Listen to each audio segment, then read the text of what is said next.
23. Voices reached his ears, both of which Zayl recognized, even through the door. His gloved fingers hesitated on the handle as he listened. Justinian still insists on meeting him, Selene. This will be that he wants to give the man a medal. Now, what would the church say about that, Torion? The king of Westmarch honoring a necromancer in the heart of their domain? The Zachariah elders would have fits. Well, I can tell you that Justinian will have to be disappointed. Zayl would never accept such glories. And what would he accept as a reward? Or should I say, who would he accept?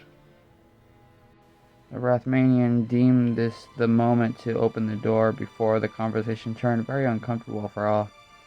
General Torion and Selene stood just inside the sitting room entrance. Both turned in surprise toward the Rothmanian. The officer was clad as he had been the first time he and Zayl had met, save that this time he wore his helmet in even the presence of the Lady Nesardo. Zayl could hardly blame him. He suspected that many of the capital's citizenry were keeping their heads covered after the horror of the week before. Selene's expression blossomed when he saw the Rothmanian, and he felt an unfamiliar lightness fill him. Maintaining a look of indifference despite his inner emotions, he bowed his head to her. She was clad in a white, flowing gown of forest green and silver, with ruffled trim around the shoulders, and the bound bodice. Her hair tumbled down over both shoulders, and a string of pearls decorated her throat. Although Zayl had refused 3 invitations by Justinian IV to come to the palace, Selene had finally granted the king his request to see her. In this manner, she was able to explain matters to the satisfaction of Westmarch's younger ruler. She was also able to promise that what she knew of his part in the Night of Terror would never be spoken by her to anyone.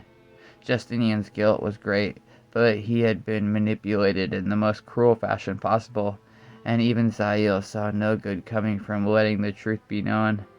General Torion had the right of it when he had told him that Justinian's downfall would only mean more bloodshed and havoc than had already occurred.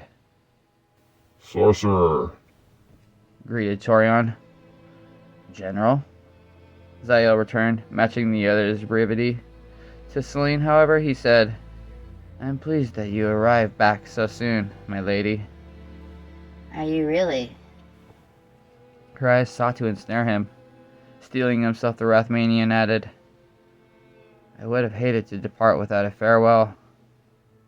Behind her, Torion let a smile briefly escape. Burying it, he nodded to the Lady Nesardo. I have to return to my headquarters, Selene. There's still much to clean up and many good men to replace. Yes. Matthias among them. Indeed, and now that the bodies of the dead have all been given their final rest, we've got to get to work on rebuilding the city. He kissed her hand. We'll be around soon. There's much we need to discuss. To Zayl, he bid goodbye with, Fare you well, sorcerer. And thank you. The Rothmanian bowed his head slightly. Only when he heard the general depart the house did he start to explain. My work is done. It is time I moved on. There are other emanations I sense. The balance is still threatened.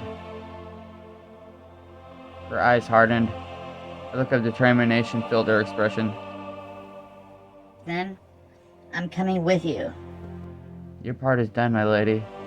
It was enough that you managed to use your gifts to bring us and Sardak back here before the last of the temple collapsed, and then insisted on taking care of my injuries. But enough is enough. It's time you live your life as you most should. Your brother is for 3 days buried, and so, my life here has concluded. There is nothing left for me but this building, which I care very little for now. Do you think that I can return to what was after all that happened All that happened? the necromancer shook his head. You must remain for the good of the kingdom. If nothing else, Justinian needs guidance, and not merely from a loyal soldier like the general. He will need someone like you. She opened her mouth to argue more, but could not. Yet Selene did not entirely surrender. He's a quick learner. He won't need such guidance long. And his father still watches over him. Thanks to you. Zayl said nothing, merely nodding his head. The shadow of Cornelius would guide his son for a time more before returning to his rest. Westmarch needed such stability, even if none would know the truth save Selene and Torion. Determined to leave before matters got more complicated, the necromancer suddenly strode past Selene, moving so swift that the Lady Nesardo had to give chase. She caught him just as he opened one of the great doors leading out. Barnaby, whose duty usually was to stand by for such a task, had not so curiously vanished just before the hooded spellcaster had come downstairs.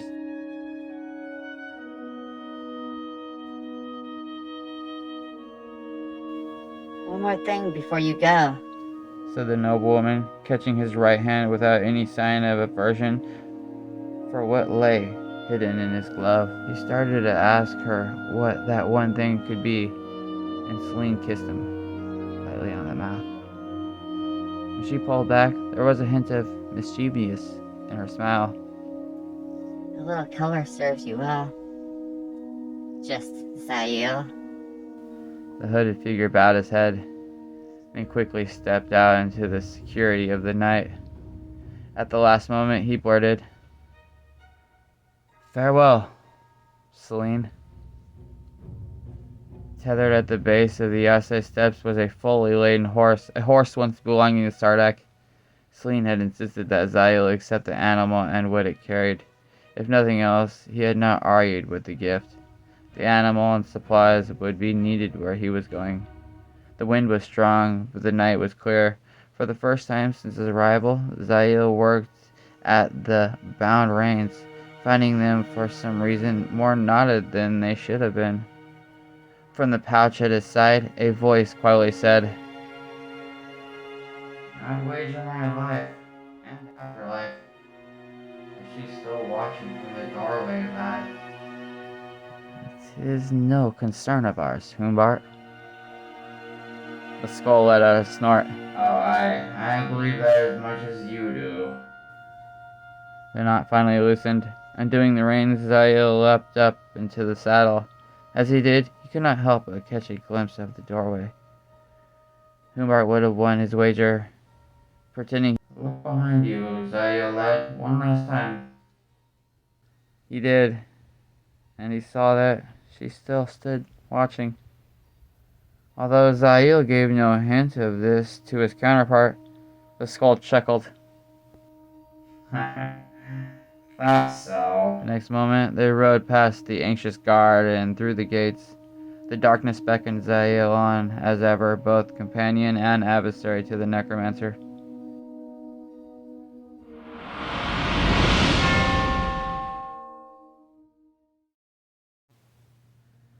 And from across the estate of House Nesardo, a figure who resembled a mercenary with many faces, but was so much more, watched the necromancer and the woman he had just left. They had been tested, and had risen to that test. The watcher nodded. A pair with potential? True, he had aided a bit by guiding the Rothmanian's Night Howler to where the creature could be the most help to the duo. But it had been through their efforts most of all that the evil had been vanquished. It would be interesting to see how they fared when next brought together. With that in thought, he spread his fiery wings and, unseen by all, took to the sky.